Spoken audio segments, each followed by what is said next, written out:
And hello and welcome to another episode of WXR. For this one, I'm your host, Chris, aka The Mole. And on this show, as usual, we'll go to the news and we'll go to discussion.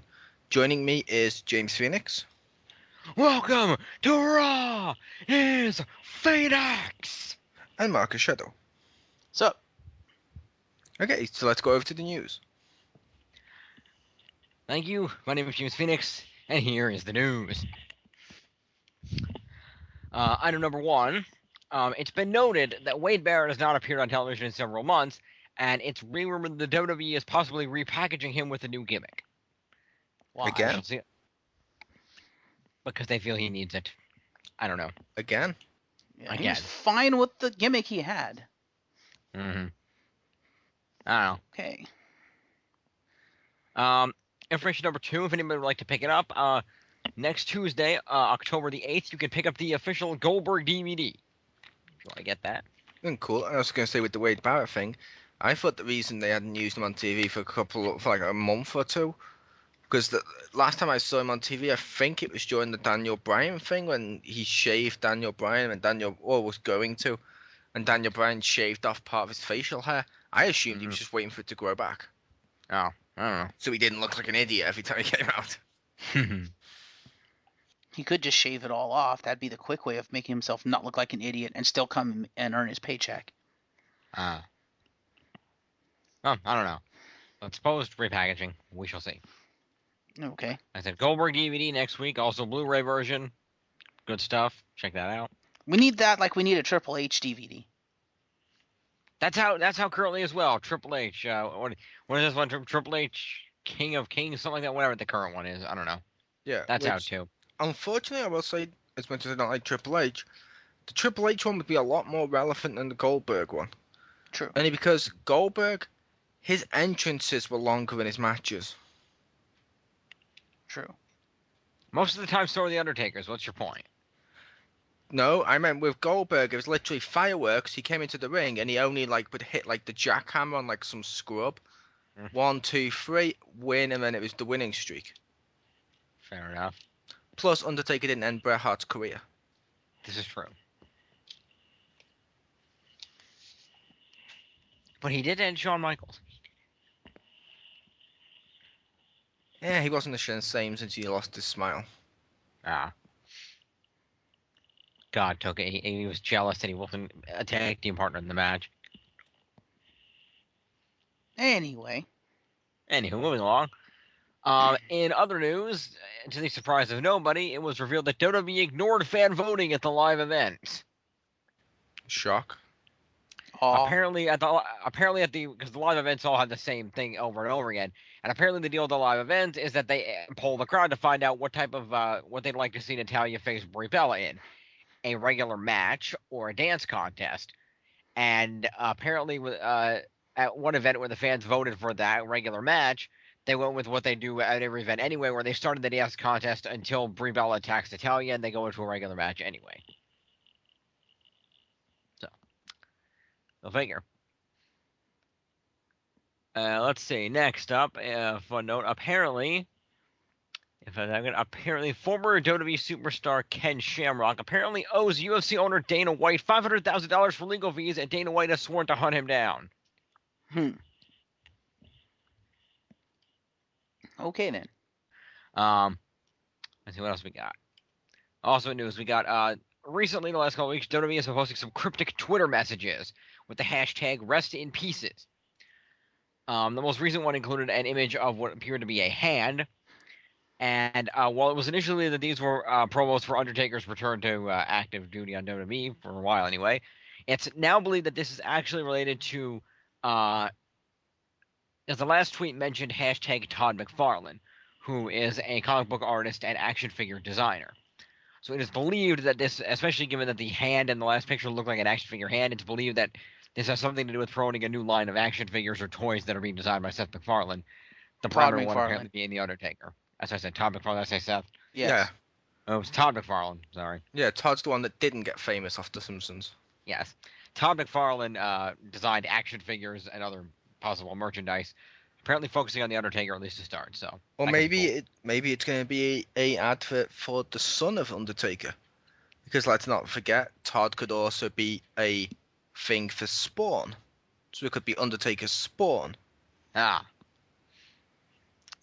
could be. We'll find out. That one's unlikely, but still, I had to give him props for Spawn. Anything is possible. Yeah, I had to give him props for Spawn and also the work he did on Venom. Yes. Because he was one of the last people to make Venom interesting for a while. Before they turned him into chocolate brains and shit. But continue. Yes. Oh, on a related note, that if you wanted that Triple H DVD is Triple H Thy Kingdom Come. None of us asked. None of us wanted it. But people at home might want it. Oh, we have an audience, you know. Indeed, continue. Indeed. Anyway, next on the list of news, over this past week, Daniel Bryan and Brie Bella got engaged Yay. on a trip to some exotic vacation they were on, and Brie Bella talked about how nervous Daniel Bryan was and cute it was and everything else. So there you go. Wow, hopefully they mention it on Raw. Mm-hmm. Oh, hopefully. We'll get there. And I'm sure it'll be involved in the return of Total Divas also. It will. It will. And additional news. Let's see. In additional news, let's go to what is WWE being sued for this week? Again? Well, then this is just continuation of an existing lawsuit situation. Fair enough. Apparently, WWE and more specifically one Paul White, better known as the Big Show, are jointly being sued by a gentleman by the name of what is this dude's name? By WWE road producer Andrew Green. His name is. Shut up. It must be foreign.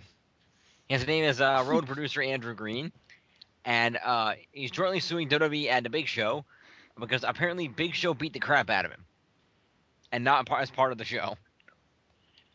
Okay then. The suit charges that the road producer would suffer damages when Big Show attacked him without provocation, as Mr. Green was trying to arrange to have Big Show appear for a scheduled on-camera interview. Okay then. In the recent news regarding the case, on September 18th, a United States District Judge, Judge G. Murray Snow, held that the lawsuit filed against them should be returned to the Maricopa County Superior Court in Phoenix, Arizona, where it was originally filed, as WWE was trying to get it moved to a federal court.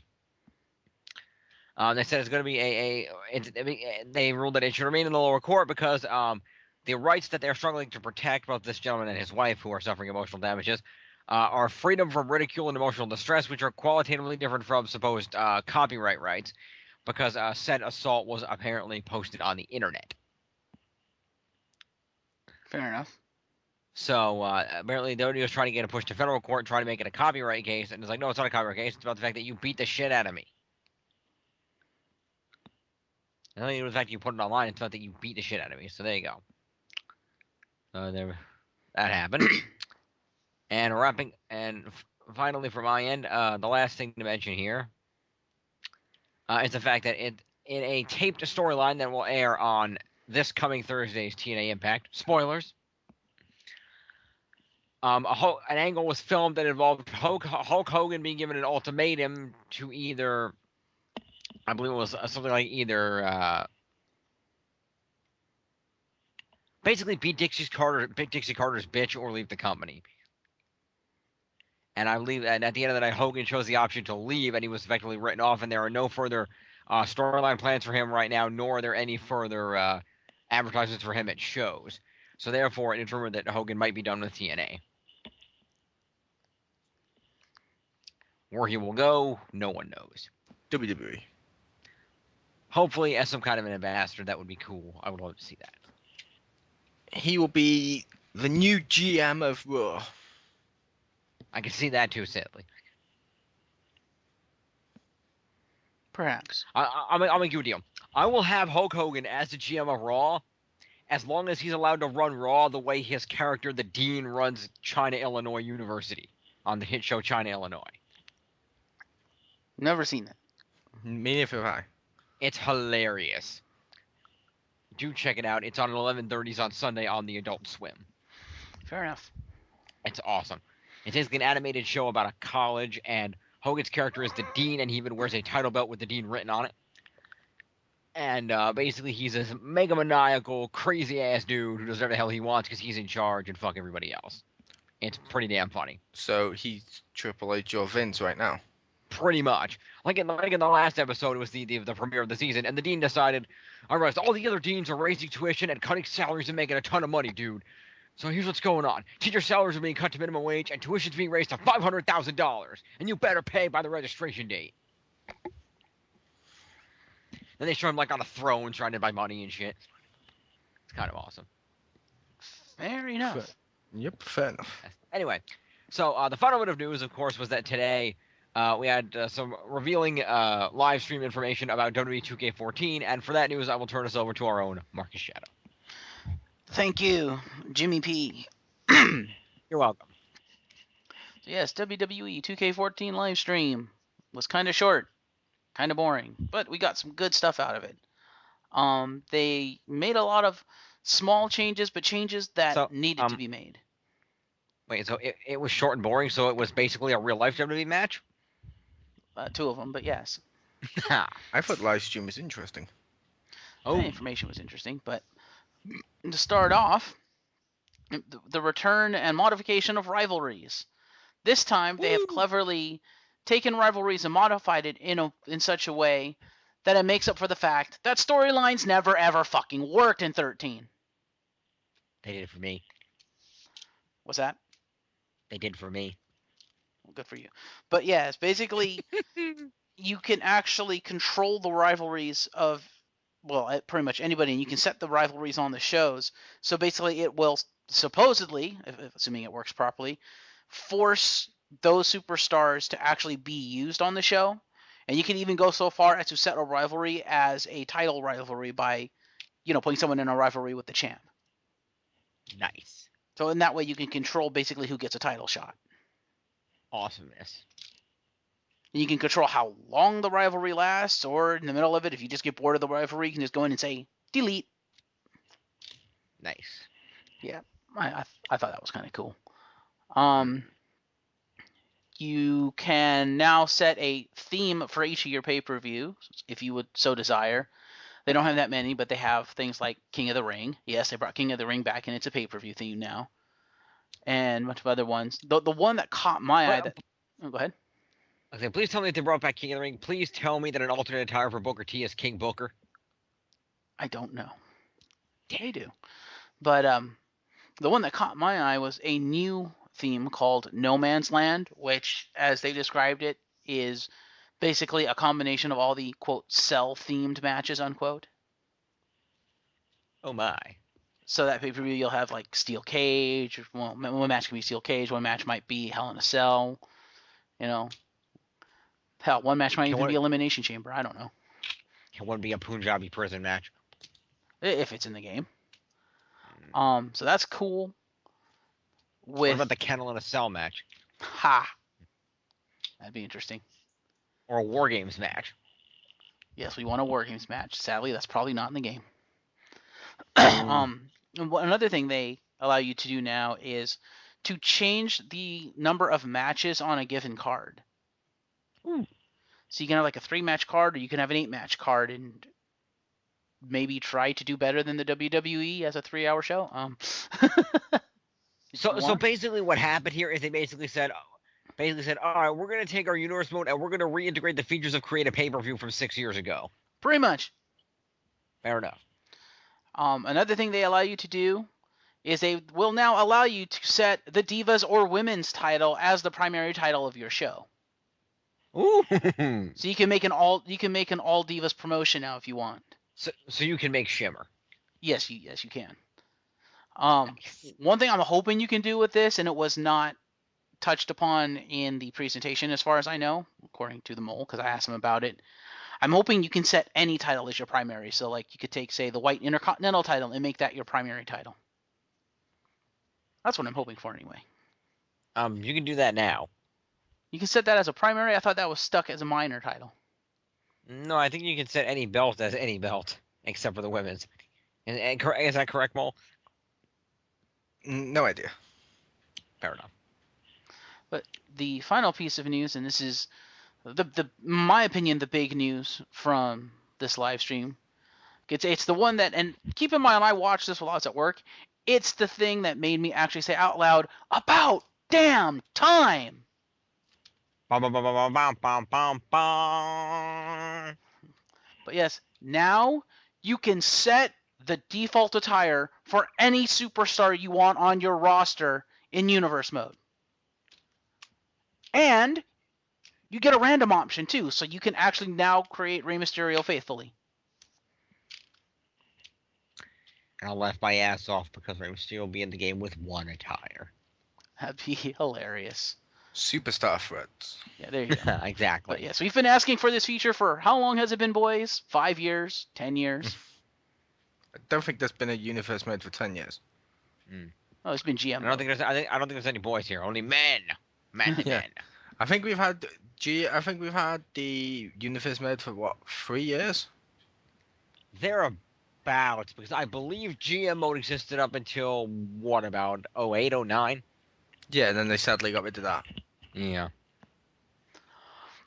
But yes, we've been asking for that for years now, and they finally gave it to us. So I think that about covers the 2K14 live stream.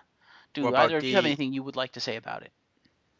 I would like to say I love the fact they've now included WWE.com. Oh, have they? Yeah, basically there's a new they've streamlined the menu so it's more user friendly while still giving you more depth. Mhm. One of the options is WWE.com. You click that, and that's where all your news, title ranks, title holders, and stuff like that are now located, so that you can see all the shit like that in like a WWE.com thing. It doesn't actually display it like WWE.com. But it's still pretty cool to have that. It's more streamlined and it looks prettier. Nice.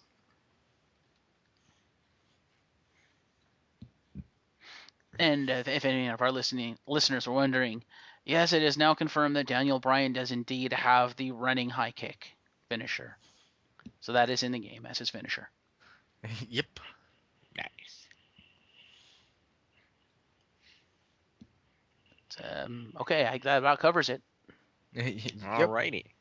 Which means we'll be on to our main discussion, which is the stuff we've liked and enjoyed during this week's wrestling, from any show or anything like that. I'll go first. Mhm. I will mention with NXT. First of all, there's a new guy I like on NXT. I missed it like the last couple of weeks when he debuted. This week I saw it and I'm like, okay, I like this guy, called, I believe it's pronounced Aiden English. Correct. And he basically has this like theater guru type gimmick where he comes down to the ring, he's all like a thespian and he's singing into the microphone. He's awesome. I know I sent both of these to a clip showing him his entrance. Didn't know if you guys had thoughts about that. He's James Phoenix. He's not his personality. Oh, Ouch. And he showed up on time. Ha. ouch. And he cares about his product. Ouch.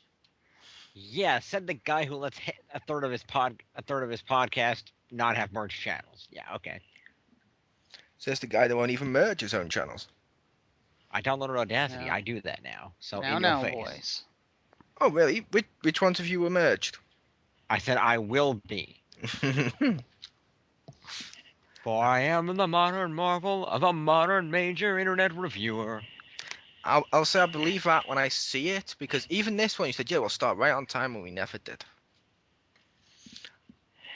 Anyway. But yes, what did you think about that, Marcus? No, this guy looks awesome. I'd like to see him, come up to the to the main cards to Raw and SmackDown. I think it'd be awesome, if only to get that entrance in a video game. What did you think about the take a bow? His finishing move.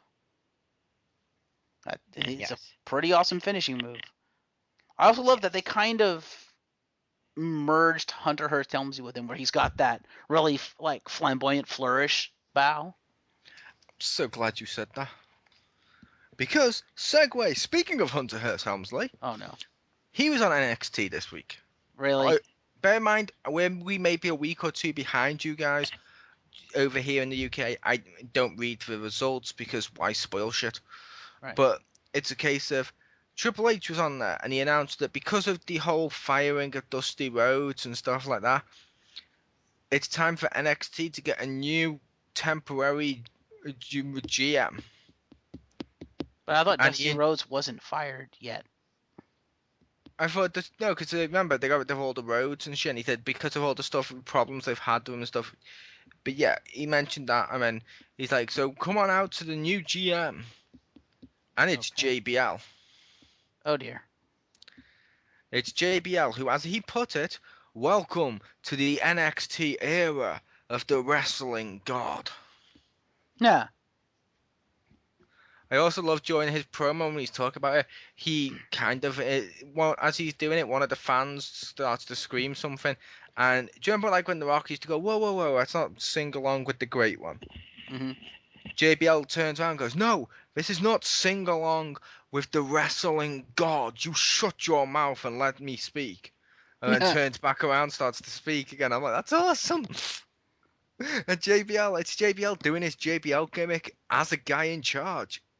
It's awesome. They should have cashed in on this for Raw and stuff. Because Yeah. I'm sorry, JBL as the GM of Raw instead of Brad Maddox, who I actually do like Brad Maddox, I will admit. That would have been so much more interesting. Yeah. Oh yeah. Yep. And then on Raw this week, the last thing I enjoyed was we had Epico and Primo debut as a new tag team.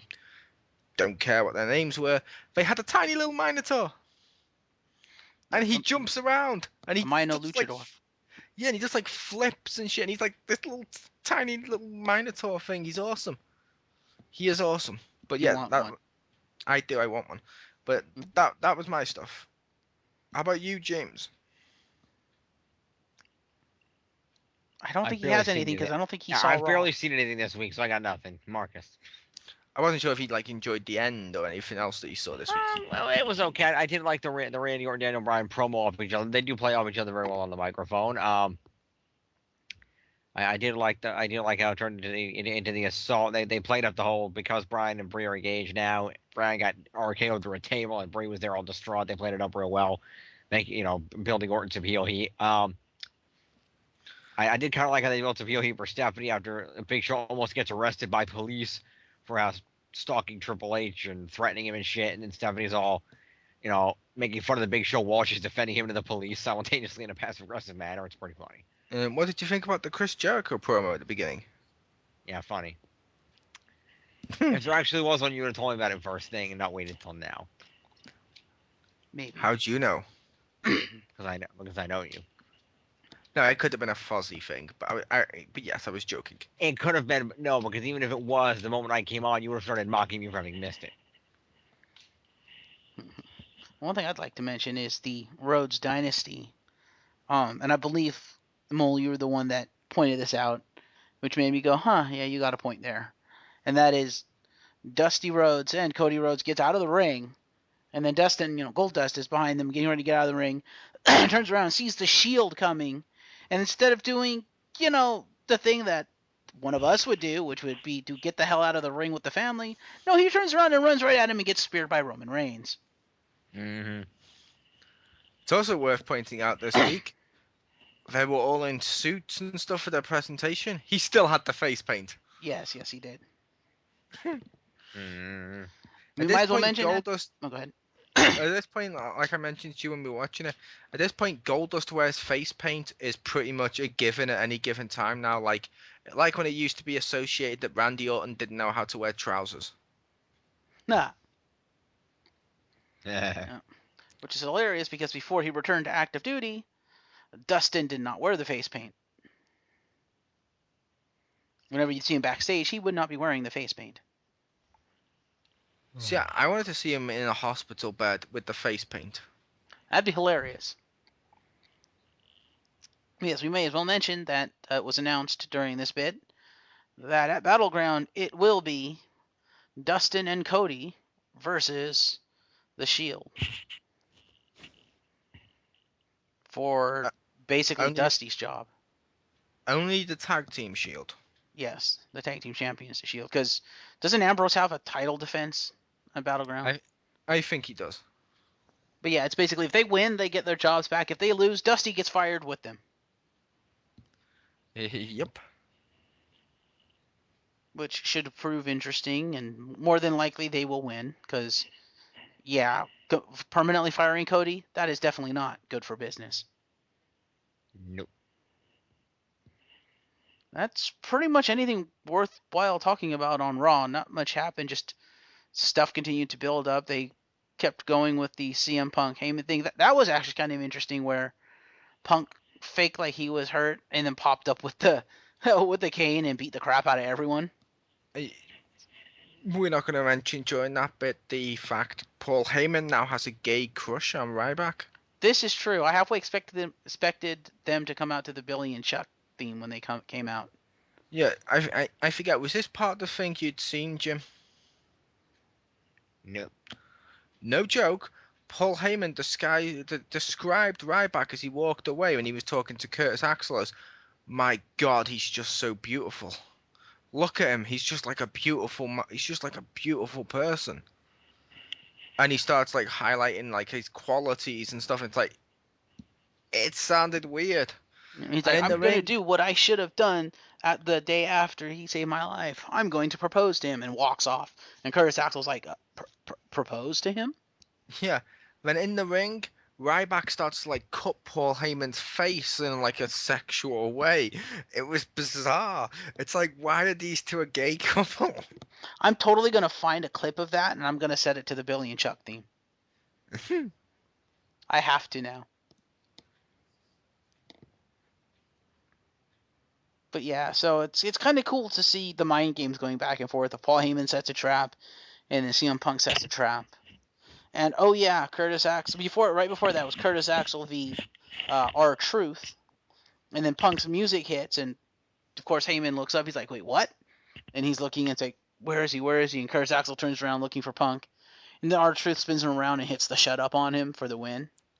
Nice. And Punk just completely like messed with him. Nice. But yeah, so I kind of like this feud actually. I like where it's going. I don't know, what do you think? What do you think, Mo? No, I agree, dude. I liked it. I mean, that's pretty much it, though. I mean, because Divas, yeah, whatever. You know, they fight. They're pushing Brie. Nothing new there.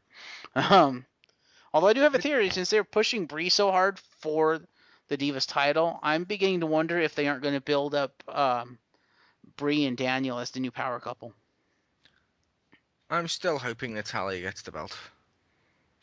I'd like to see her get it eventually. I'd like to see her get it now. She deserves it now. But the other thing I have to ask, though, is once she gets married, if they change her name, are they going to call her Brie Bryan, or are they going to call her by her real last name, Brie Danielson? They're going to call her Brie LaBella Locke. That'd be awesome, but no.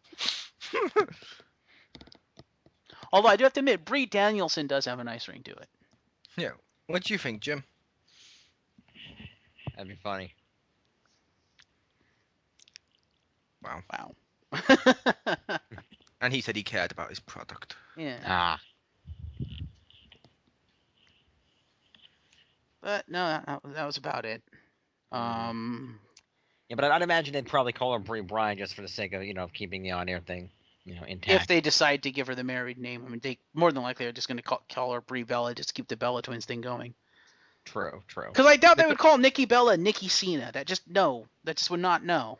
They could hyphenate.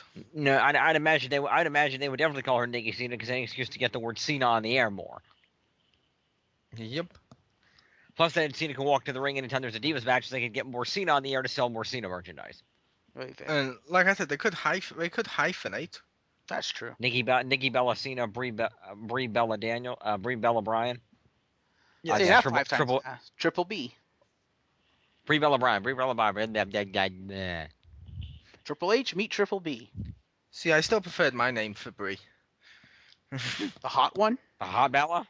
Not well, besides calling her the hot Bella, the other one of Brie LaBella Locke. It's an awesome pun. They need to use it, or at least give her that as a spin, or at least give her that as a finishing move now that she's with Brian. So she does the Bella Labella lock. lock.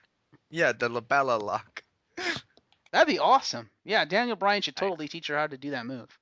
Mm. It's like, hey AJ, you think you have a submission move? Try this one. Yep.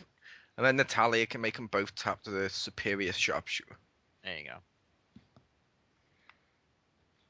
Yes, I think that about covers Raw. What do you gentlemen think? It does. It does. Yeah.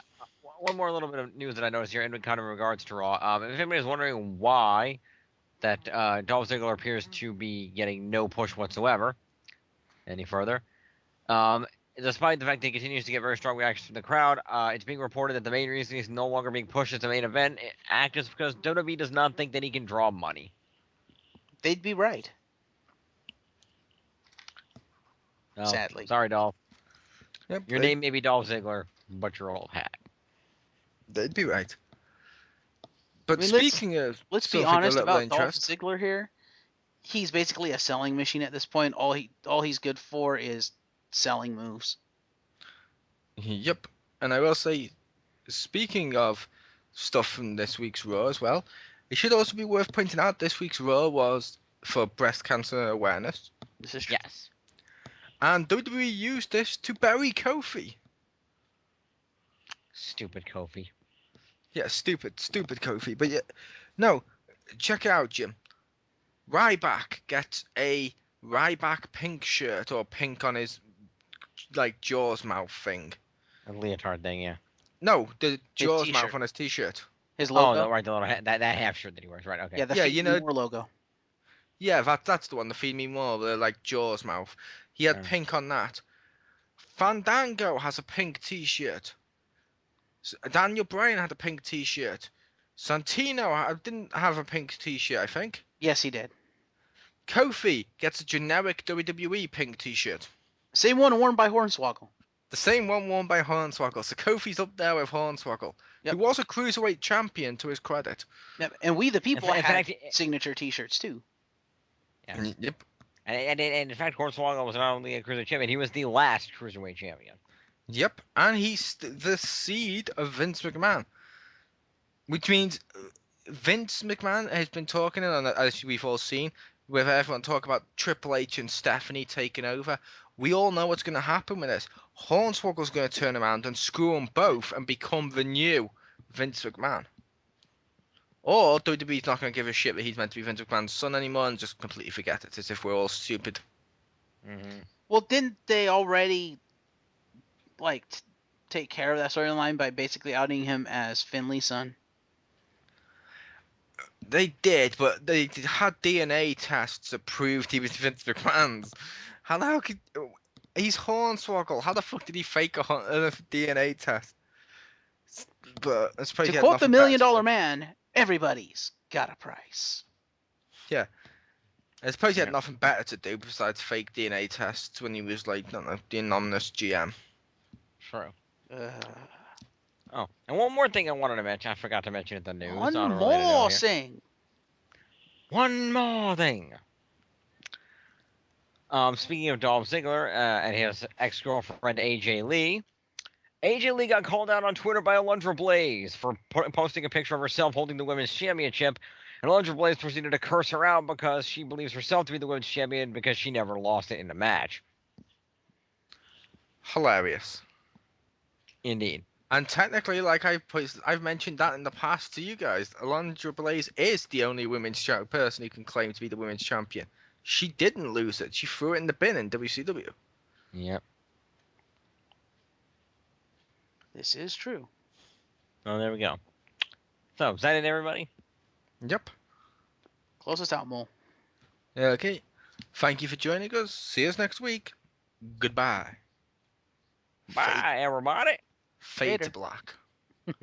And scene.